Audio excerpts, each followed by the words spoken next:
भ्रांत पुरुष को गीता जैसा कल्याणकारी शास्त्र मिल भी जाए तो वो उसे नहीं समझ सकता। पैतृक संपदा को कदाचित वो छोड़ भी सकता है, किंतु इन रूढ़ियों और मजहबी पचड़ों को नहीं मिटा सकता।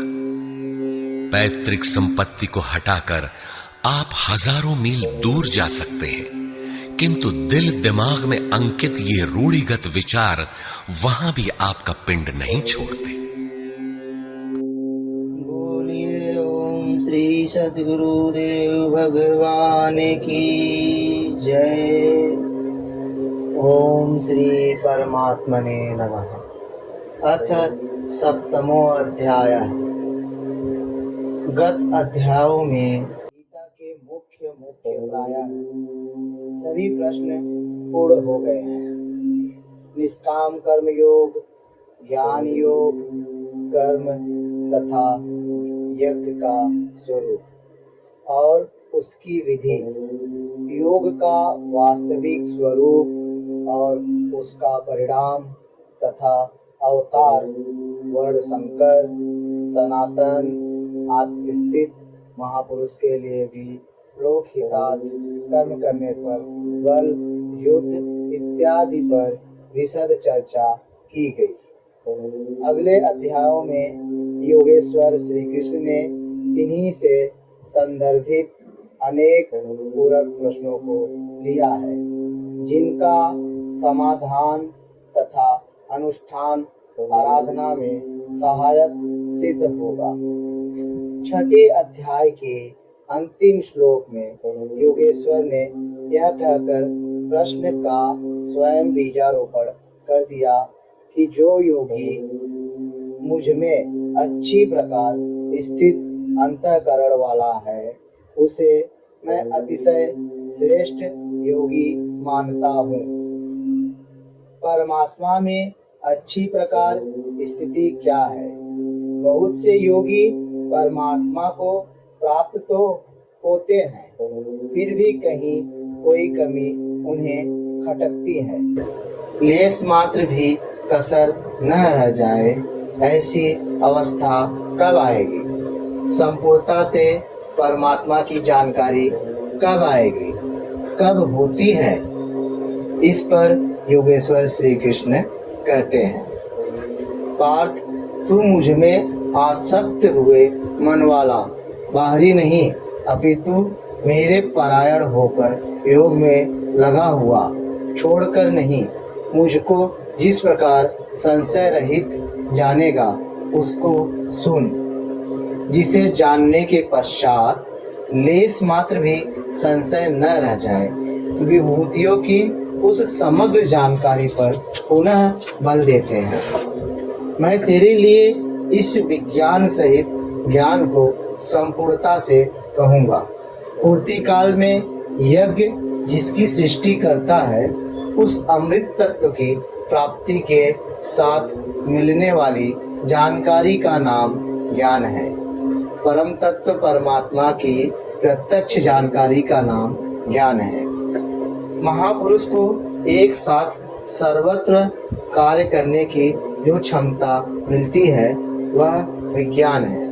कैसे वह प्रभु एक साथ सबके हृदय में कार्य करता है, किस प्रकार वह उठाता, बैठाता और प्रकृति के द्वंद्व से निकालकर स्वरूप तक की दूरी तय करा लेता है, उसकी इस कार्य प्रणाली का नाम विज्ञान है। इस विज्ञान सहित ज्ञान को संपूर्णता से कहूँगा, जिसे जानकर, सुनकर नहीं, संसार में और कुछ भी जानने योग्य नहीं रह जाएगा। जानने वालों की संख्या बहुत कम है। हजारों मनुष्यों में कोई ही मनुष्य मेरी प्राप्ति के लिए यत्न करता है, और उन यत्न करने वाले योगियों में भी कोई विरला ही पुरुष मुझे तत्व साक्षात्कार के साथ जानता है। अब समग्र तत्व है कहाँ? एक स्थान पर पिंड रूप में है अथवा सर्वत्र व्याप्त है? इस पर योगेश्वर श्री कृष्ण कहते हैं, अर्जुन, भूमि, जल, अग्नि, वायु और आकाश तथा मन, बुद्धि और अहंकार, ऐसे यह 8 प्रकार के भेदों वाली मेरी प्रकृति है। यह अष्टधा मूल प्रकृति है। यम अर्थात यह 8 प्रकारों वाली तो मेरी अपरा प्रकृति है, अर्थात जड़ प्रकृति है। महाबाहु अर्जुन, इससे दूसरी को जीव रूप परा अर्थात चेतन प्रकृति जान, जिसने संपूर्ण जगत धारण किया हुआ है। वह है जीवात्मा। जीवात्मा भी प्रकृति के संबंध में रहने के कारण प्रकृति ही है। अर्जुन, ऐसा समझ कि संपूर्ण भूत इन महाप्रकृतियों से परा और अपरा प्रकृतियों से ही उत्पन्न होने वाले हैं। यही दोनों एकमात्र योनि है। मैं संपूर्ण जगत की उत्पत्ति तथा प्रलय रूप हूँ, अर्थात मूल कारण हूँ। जगत की उत्पत्ति मुझसे है और प्रलय विलय भी मुझ में है। जब तक प्रकृति विद्यमान है तब तक मैं ही उसकी उत्पत्ति हूँ, और जब कोई महापुरुष प्रकृति का पार पा लेता है तब मैं ही महाप्रलय भी हूँ, जो अनुभव में आता है। सृष्टि की उत्पत्ति और प्रलय के प्रश्न को मानव समाज ने कौतूहल से देखा है। विश्व के अनेक शास्त्रों में इसे किसी न किसी तरह समझाने का प्रयास चला आ रहा है। कोई कहता है कि प्रलय में संसार डूब जाता है, तो किसी के अनुसार सूर्य इतना नीचे आ जाता है कि पृथ्वी जल जाती है। कोई इसी को कयामत कहता है कि इसी दिन सबका फैसला सुनाया जाता है। तो कोई नित्य प्रलय, नैमित्तिक प्रलय की गणना में व्यस्त है। किंतु योगेश्वर श्री कृष्ण के अनुसार प्रकृति अनादि है, परिवर्तन होते रहते हैं, किंतु यह नष्ट कभी नहीं हुई। भारतीय धर्म ग्रंथों के अनुसार मनु ने प्रलय देखा था।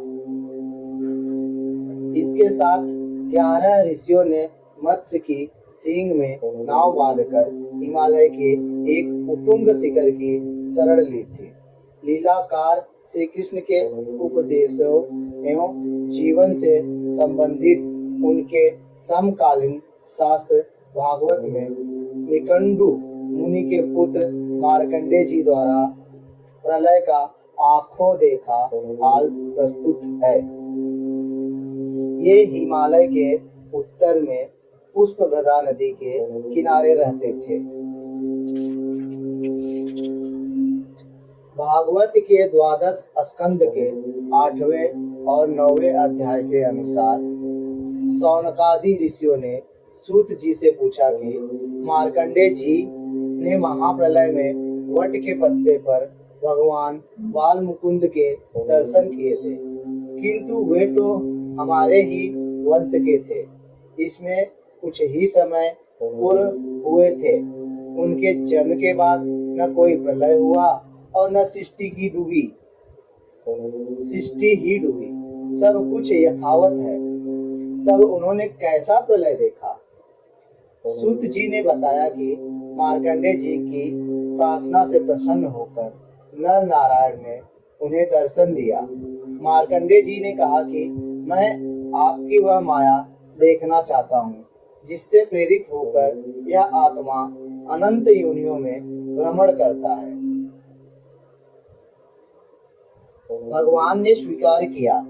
एक दिन जब मुनि अपने आश्रम में भगवान के चिंतन में तन्मय हो रहे थे, तब उन्हें दिखाई पड़ा कि चारों ओर से समुद्र उमड़कर उनके ऊपर आ रहा है।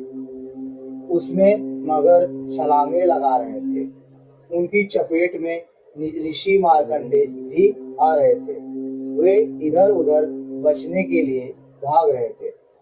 आकाश, सूर्य, पृथ्वी, चंद्रमा, स्वर्ग, ज्योतिर्मंडल सभी उस समुद्र में डूब गए। इतने में मार्कंडेय जी को बरगद का पेड़ और उसके पत्ते पर एक शिशु दिखाई दिया। श्वास के साथ मार्कंडे जी भी उस शिशु के उदर में चले गए और अपना आश्रम सूर्यमंडल सहित सृष्टि को जीवित पाया और पुनः श्वास के साथ उस शिशु के उदर से वे बाहर आ गए। नेत्र खुलने पर मार्कंडे जी ने अपने को उसी आश्रम में ही अपने ही आसन पर पाया।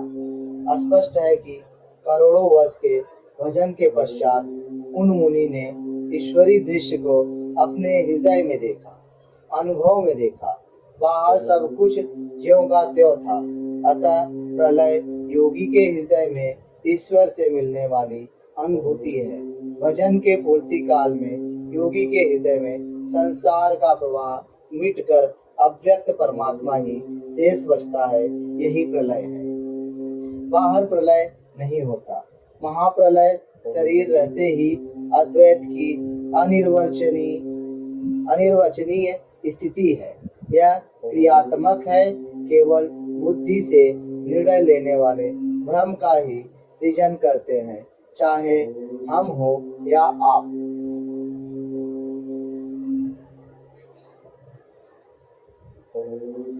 धनंजय, मेरे सिवाय किंचित मात्र भी दूसरी वस्तु नहीं है। यह संपूर्ण जगत सूत्र में मणियों के सदृश मेरे में गुथा हुआ है तो परंतु जानोगे कब, जब इसी अध्याय के प्रथम श्लोक के अनुसार अनन्य आसक्ति भक्ति से मेरे परायण होकर योग में उसी रूप से लग जाए। इसके बिना नहीं। योग में लगना आवश्यक है। कौन्तेय, जल में मैं रस हूँ, चंद्रमा और सूर्य में प्रकाश हूँ, संपूर्ण वेदों में ओंकार हूँ। ओ प्लस अहम प्लस आकार, स्वयं का आकार हूँ। आकाश में सत और पुरुषों में पुरुषत्व हूँ तथा मैं पृथ्वी में पवित्र गंध और अग्नि में तेज हूँ। संपूर्ण जीवों का उनका जीवन हूँ और तपस्वियों में उनका तप हूँ। पार्थ, तू संपूर्ण भूतों का सनातन कारण अर्थात बीज मुझे ही जान। मैं बुद्धिमानों की बुद्धि और तेजस्वियों का तेज हूँ। इसी क्रम में योगेश्वर श्री कृष्ण कहते हैं, हे भारत श्रेष्ठ अर्जुन, मैं बलवानों की कामना और आसक्ति रहित बल हूँ। संसार में सब बलवान ही तो बनते हैं। कोई दंड बैठक लगाता है तो कोई परमाणु इकट्ठा करता है, किंतु नहीं। श्री कृष्ण कहते हैं, काम और राग से परे जो बल है वह मैं हूँ। वही वास्तविक बल है। सब भूतों में धर्म के अनुकूल कामना मैं हूँ। पर ब्रह्मा परमात्मा ही एकमात्र धर्म है जो सबको धारण किए हुए है। जो शाश्वत आत्मा है वही धर्म है। जो उससे अविरोध रखने वाली कामना है मैं हूँ। आगे भी श्री कृष्ण ने कहा, अर्जुन, मेरी प्राप्ति के लिए इच्छा कर। सब कामनाएं तो वर्जित हैं, किंतु उस परमात्मा को पाने की कामना आवश्यक है, अन्यथा आप साधक कर्म में प्रवृत्त नहीं होंगे। ऐसी कामना भी मेरी ही देन है। और जो भी सत्गुण से उत्पन्न होने वाले भाव हैं, जो रजोगुण और तमोगुण से उत्पन्न होने वाले भाव हैं, उन सब को तो मुझसे ही उत्पन्न होने वाले हैं, ऐसा जान। परंतु वास्तव में उनमें मैं और मेरे में नहीं है, क्योंकि न मैं उनमें खोया हुआ हूँ और न वे ही मुझ में प्रवेश कर पाते हैं, क्योंकि मुझे कर्म से स्पृहा नहीं है। मैं निर्लेप, मुझे इनमें कुछ पाना नहीं है, इसलिए मुझ में प्रवेश नहीं कर पाते। ऐसा होने पर भी जिस प्रकार आत्मा की उपस्थिति से ही शरीर को भूख प्यास लगती है, आत्मा को अन्न अथवा जल से कोई प्रयोजन नहीं है। उसी प्रकार प्रकृति परमात्मा की उपस्थिति में ही अपना कार्य कर पाती है। परमात्मा उसके गुण और कार्यों से निर्लेप रहता है। सात्विक, राजस और तामस, इन तीनों गुणों के कार्य रूप भाव से यह सारा जगत मोहित हो रहा है। इसलिए लोग इन तीनों गुणों से परे मुझ अविनाशी को तत्व से भली प्रकार नहीं जानते। मैं इन तीनों गुणों से परे हूँ, अर्थात जब तक अंश मात्र भी गुणों का आवरण विद्यमान है तब तक कोई मुझे नहीं जानता। उसे अभी चलना है, वह राही है।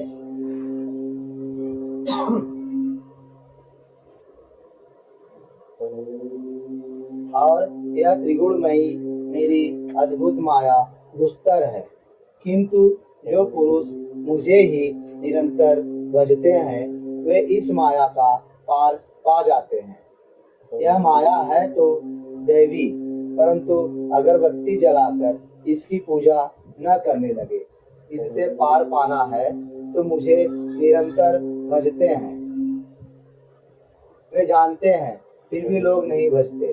माया के द्वारा जिनके ज्ञान का अपहरण कर लिया गया है, जो आसुरी स्वभाव को धारण किए हुए मनुष्यों में अधम, काम, क्रोध आदि दुष्कृत्यों को करने वाले मूढ़ लोग मुझे नहीं भजते, तो भजता कौन है?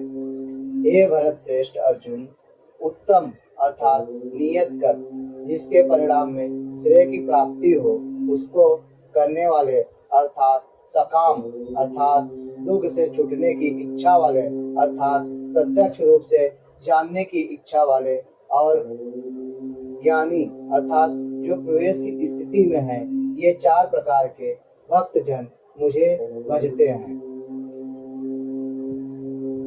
अर्थात वह वस्तु है जिससे हमारे शरीर अथवा संबंधों की पूर्ति हो। इसलिए अर्थ, कामनाएं सब कुछ पहले तो भगवान द्वारा पूर्ण होती है। श्री कृष्ण कहते हैं कि मैं ही पूर्ण करता हूँ, किंतु इतना ही वास्तविक अर्थ नहीं है। आत्मिक संपत्ति ही स्थिर संपत्ति है, यही अर्थ है। सांसारिक अर्थ की पूर्ति करते करते भगवान वास्तविक अर्थ आत्मिक संपत्ति की ओर बढ़ा देते हैं, क्योंकि वे जानते हैं कि इतने से ही मेरा भक्त सुखी नहीं होगा। इसलिए वे आत्मिक संपत्ति भी उसे देने लगते हैं। लोक लाभो परलोक निवाहो, लोक में लाभ और परलोक में निर्वाह, ये दोनों भगवान की वस्तुएं हैं। अपने भक्त को खाली नहीं छोड़ते। जो दुखी हो आर्त, जो दुखी हो जिज्ञासु, समग्रता से जानने की इच्छा वाले जिज्ञासु मुझे भजते हैं। साधना की परिपक्व अवस्था में दिग्दर्शन, प्रत्यक्ष दर्शन की अवस्था वाले ज्ञानी भी मुझे भजते हैं। इस प्रकार चार प्रकार के भक्त मुझे भजते हैं, जिनमें ज्ञानी श्रेष्ठ है, अर्थात ज्ञानी भी भक्त ही है। इन सब में भी अर्जुन, उनमें भी नित्य मुझमें एक ही भाव में स्थित अनन्य भक्ति वाला ज्ञानी विशिष्ट है, क्योंकि साक्षात्कार के सहित जानने वाले ज्ञानी को मैं अत्यंत प्रिय हूँ, और वह ज्ञानी भी मुझे अत्यंत प्रिय है। वह ज्ञानी मेरा ही स्वरूप है। यद्यपि ये चारों प्रकार के भक्त उदार ही है, कौन सी उदारता कर दी? क्या आपके भक्ति करने से भगवान को कुछ मिल जाता है? क्या भगवान में कोई कमी है जिसे आपने पूरा कर दिया? नहीं, वस्तुतः वही उदार है जो अपनी आत्मा को अधोगति में न पहुँचाए, जो उसके उद्धार के लिए अग्रसर है। इस प्रकार यह सब उदार है, परंतु ज्ञानी तो साक्षात मेरा स्वरूप ही है, ऐसी मेरी मान्यता है, क्योंकि वह स्थिर बुद्धि ज्ञानी भक्त सर्वोत्तम गति स्वरूप मुझ में ही स्थित है। अर्थात वह मैं हूँ, वह मुझ में है, मुझ में और उसमें कोई अंतर नहीं है। इसी पर पुनः बल देते हैं। अभ्यास करते करते बहुत जन्मों के अंत के जन्म में, प्राप्ति वाले जन्म में साक्षात्कार को प्राप्त हुआ ज्ञानी सब कुछ वसुदेव ही है, इस प्रकार मेरे को भजता है। वह महात्मा अति दुर्लभ है। वह किसी वासुदेव की प्रतिमा नहीं गढ़वाता, बल्कि अपने भीतर ही उस परम देव का वास पाता है। उसी ज्ञानी महात्मा को श्री कृष्ण तत्वदर्शी भी कहते हैं। इन्हीं महापुरुषों से बाहर समाज में कल्याण संभव है। इस प्रकार के प्रत्यक्ष तत्वदर्शी महापुरुष श्री कृष्ण के शब्दों में अति दुर्लभ हैं। जब श्रेय और प्रेय, मुक्ति और भोग दोनों ही भगवान से मिलते हैं, तब तो सभी को एकमात्र भगवान का भजन करना चाहिए। फिर भी लोग उन्हें नहीं भजते, क्यों? श्री कृष्ण के ही शब्दों में वह तत्वदर्शी महात्मा अथवा परमात्मा ही सब कुछ है। लोग ऐसा समझ नहीं पाते, क्योंकि भोगों की कामनाओं द्वारा लोगों के विवेक, ज्ञान अर्थात अथवा ज्ञान का अपहरण कर लिया गया है। इसलिए वे अपनी प्रकृति अर्थात जन्म जन्मांतरों से अर्जित संस्कारों के स्वभाव से प्रेरित होकर मुझ परमात्मा से भिन्न अन्य देवताओं और उनके लिए प्रचलित नियमों की शरण लेते हैं। यहाँ अन्य देवता का प्रसंग पहली बार आया है। जो सकामी भक्त जिस जिस देवता के स्वरूप को श्रद्धा से पूजना चाहता है, मैं उसी देवता के प्रति उसकी श्रद्धा को स्थिर करता हूँ। मैं स्थिर करता हूँ क्योंकि देवता नाम की कोई वस्तु होती तब तो वह देवता ही श्रद्धा को स्थिर करता। वह पुरुष उस श्रद्धा से युक्त होकर उस देव विग्रह के पूजन में तत्पर होता है और देवता के माध्यम से मेरी ही द्वारा निर्मित उन इच्छित भोगों को निसंदेह प्राप्त होता है। भोग कौन देता है? मैं ही देता हूँ। उसकी श्रद्धा का परिणाम है भोग, न कि किसी देवता की देन, किंतु वह फल तो पा ही लेता है। फिर इसमें बुराई क्या है? इस पर कहते हैं, परंतु उन अल्प बुद्धि वालों को यह फल नाशवान है। आज फल है तो भोगते भोगते नष्ट हो जाएगा, इसलिए नाशवान है। देवताओं को पूजने वाले देवताओं को प्राप्त होते हैं, अर्थात देवता भी नाशवान है। देवताओं से लेकर यावन मात्र जगत परिवर्तनशील और मरण धर्मा है। मेरा भक्त मुझे ही प्राप्त होता है, जो अव्यक्त है, नैष्ठिकी परम शांति पाता है। अध्याय 3 में योगेश्वर श्री कृष्ण ने कहा कि इस यज्ञ द्वारा तुम लोग देवताओं अर्थात दैवी संपत्ति की उन्नति करो। ज्यों ज्यों दैवी संपत्ति की उन्नति होगी वह तुम्हारी उन्नति है। क्रमशः उन्नति करते करते परम श्रेय को प्राप्त कर लो। यहाँ देवता उस दैवी संपत्ति का समूह है जिससे परम देव परमात्मा का देवत्व अर्जित किया गया है। दैवी संपद मोक्ष के लिए है, जिसके 26 लक्षणों का निरूपण गीता के 16वें अध्याय में किया गया है। देवता हृदय के अंतराल में परम देव परमात्मा के देवत्व को अर्जित करने वाले सद्गुणों का नाम है। थी तो यह अंदर की वस्तु, किंतु कालांतर में लोगों ने भीतर की वस्तु को बाहर देखना प्रारंभ कर दिया। मूर्तियां गढ़ ली, कर्मकांड रच डाले और वास्तविकता से दूर खड़े हो गए। श्री कृष्ण ने इस भ्रांति का निराकरण उपयुक्त 4 श्लोकों में किया। गीता में पहली बार अन्य देवताओं का नाम लेते हुए उन्होंने कहा कि देवता होते ही नहीं। लोगों की श्रद्धा जहाँ झुकती है वहाँ मैं ही खड़ा होकर उनकी श्रद्धा को पुष्ट करता हूँ और मैं ही वहाँ फल भी देता हूँ। वह फल भी नश्वर है, फल नष्ट हो जाते हैं, कल्पित देवता नष्ट हो जाते हैं और ऐसे देवताओं को पूजने वाला भी नष्ट हो जाता है। जिनका विवेक नष्ट हो गया है वे मूढ़ बुद्धि ही अन्य देवताओं को पूजते हैं। श्री कृष्ण तो यहाँ तक कहते हैं कि अन्य देवताओं को पूजने का विधान ही अयुक्ति संगत है। आगे देखेंगे अध्याय 9-23। यद्यपि जब देवताओं के नाम पर देवता नाम की कोई वस्तु है ही नहीं। जो फल मिलता है वह भी नाशवान है।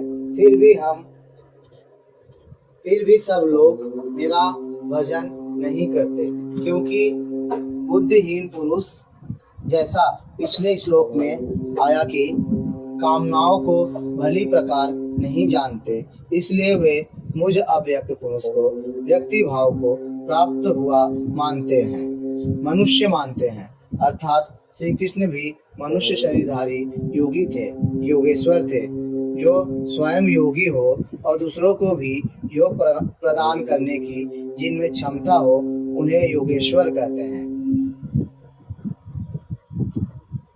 साधना के सही दौर में बढ़कर क्रमशः उत्थान होते होते महापुरुष भी उसी परम भाव में स्थित हो जाते हैं। शरीरधारी होते हुए भी वे उसी अव्यक्त स्वरूप में स्थिर हो जाते हैं। फिर भी कामनाओं से विवश मंद बुद्धि के लोग उन्हें साधारण व्यक्ति ही मानते हैं। वे सोचते हैं कि हमारी ही तरह तो यह भी पैदा हुए हैं, भगवान कैसे हो सकते हैं। उन बेचारों का दोष भी क्या है, दृष्टिपात करते हैं तो शरीर ही दिखाई पड़ता है। वे महापुरुष के वास्तविक स्वरूप को देख क्यों नहीं पाते। इस पर योगेश्वर श्री कृष्ण से ही सुने। सामान्य महापुरुष के लिए माया एक पर्दा है, जिसके द्वारा परमात्मा सर्वथा छिपा हुआ है। योग साधना समझकर वह इसमें प्रवृत्त होता है। इसके पश्चात योग माया अर्थात योग क्रिया भी एक आवरण ही है। योग का अनुष्ठान करते करते उसकी पराकाष्ठा योगारूढ़ता आ जाने पर वह छिपा हुआ परमात्मा विदित होता है। योगेश्वर कहते हैं, मैं अपनी योग माया से ढका हुआ हूँ। केवल योग की परिपक्व अवस्था वाले ही मुझे यथार्थ देख सकते हैं। मैं सबके लिए प्रत्यक्ष नहीं हूँ, इसलिए यह अज्ञानी मनुष्य मुझ जन्म रहित, इसे अब जन्म नहीं लेना है, अविनाशी, इसका नाश नहीं होना है, अव्यक्त स्वरूप, जिसे पुनः व्यक्त नहीं होना है, को नहीं जानता। अर्जुन श्री कृष्ण को अपनी ही तरह मनुष्य मानता था। आगे उन्होंने दृष्टि दी तो अर्जुन गिड़गिड़ाने लगा, प्रार्थना करने लगा।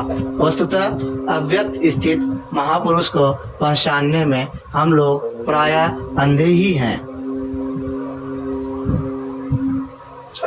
आगे कहते हैं, अर्जुन, मैं अतीत, वर्तमान और भविष्य में होने वाले संपूर्ण प्राणियों को जानता हूँ, परंतु मुझे कोई नहीं जानता। क्यों नहीं जान पाता? भरतवंशी अर्जुन इच्छा और द्वेष अर्थात राग द्वेषादि द्वंद्व के मोह से संसार के संपूर्ण प्राणी अत्यंत मोह को प्राप्त हो रहे हैं, इसलिए मुझे नहीं जान पाते। तो क्या कोई जानेगा ही नहीं? योगेश्वर श्री कृष्ण कहते हैं,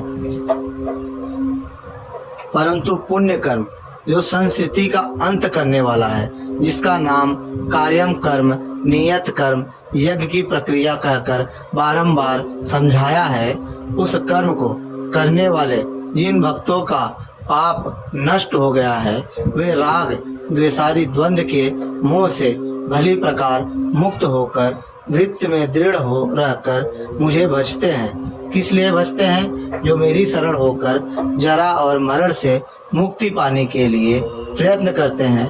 वे पुरुष उस ब्रह्मा को, संपूर्ण अध्यात्म को और संपूर्ण कर्म को जानते हैं, और इसी क्रम में जो पुरुष अधिभूत, अधिदेव तथा अधियज्ञ के सहित मुझे जानते हैं, मुझमें समाहित चित्त वाले वे पुरुष अंतकाल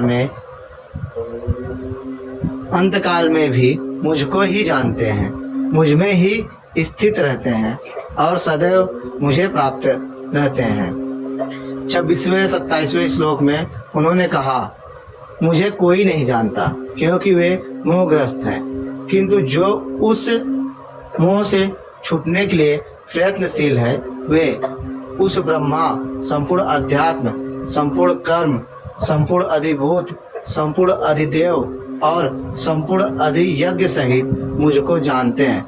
अर्थात इन सब का परिणाम मैं सद्गुरु हूँ, वही मुझे जानता है। ऐसा नहीं कि कोई नहीं जानता। निष्कर्ष,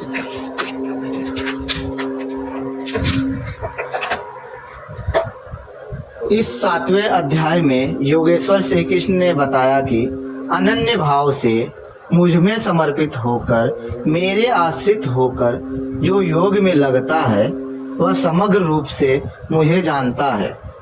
मुझे जानने के लिए हजारों में कोई बिरला ही प्रयत्न करता है और प्रयत्न करने वालों में बिरला ही कोई जानता है। वह मुझे पिंड रूप में एक देशीय नहीं वरन सर्वत्र व्याप्त देखता है।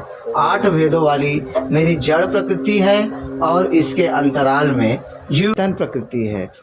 इन्हीं दोनों के संयोग से पूरा जगत खड़ा है। तेज और बल मेरे ही द्वारा है। राग और काम से रहित तथा बल तथा धर्मानुकूल कामना भी मैं ही हूँ। जैसा कि सब कामनाएं तो वर्जित हैं, लेकिन मेरी प्राप्ति के लिए कामना कर, ऐसी इच्छा का अभ्युदय होना मेरा ही प्रसाद है। केवल परमात्मा को पाने की ही कामना धर्माकुल कामना है। श्री कृष्ण ने बताया कि मैं तीनों गुणों से अतीत हूँ, परम का स्पर्श करके परम भाव में स्थित हूँ। किंतु भोगासक्त मूढ़ पुरुष सीधे मुझे न भजकर अन्य देवताओं की उपासना करते हैं, जबकि वहाँ देवता नाम का कोई है ही नहीं।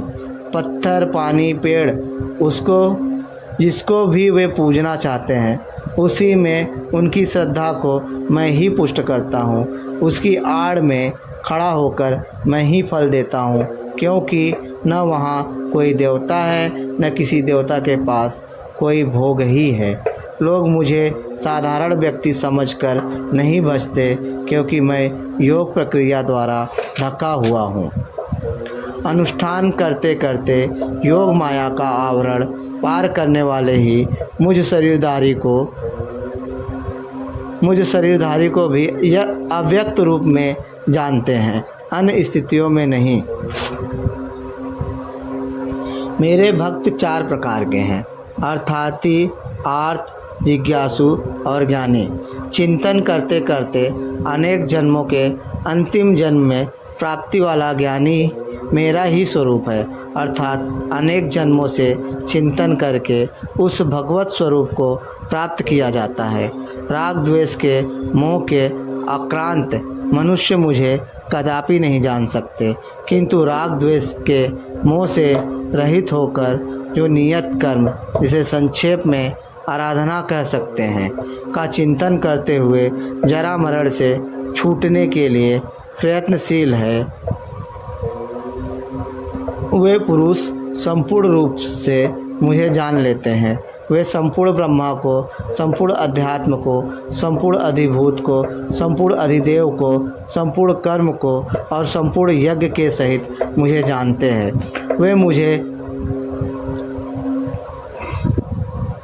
वे मुझ में प्रवेश करते हैं और अंतकाल में भी मुझको ही जानते हैं, अर्थात फिर कभी वे विस्मृत नहीं होते। इस अध्याय में परमात्मा की समग्र जानकारी का विवेचन है। अतः इस प्रकार श्रीमद् भगवत गीता रूपी उपनिषद एवं ब्रह्म विद्या तथा योग शास्त्र विषयक श्री कृष्ण और अर्जुन के संवाद में समग्र जानकारी नामक 7वां अध्याय पूर्ण होता है। इस प्रकार श्रीमद् परमहंस परमानंद जी के शिष्य स्वामी अड़गड़ानंद कृत श्रीमद् भगवत गीता के भाष्य यथार्थ गीता में समग्र जानकारी नामक 7वां अध्याय पूर्ण होता है। हरि ओम तत्सत। बोलिए ओम श्री सद्गुरुदेव भगवान की जय।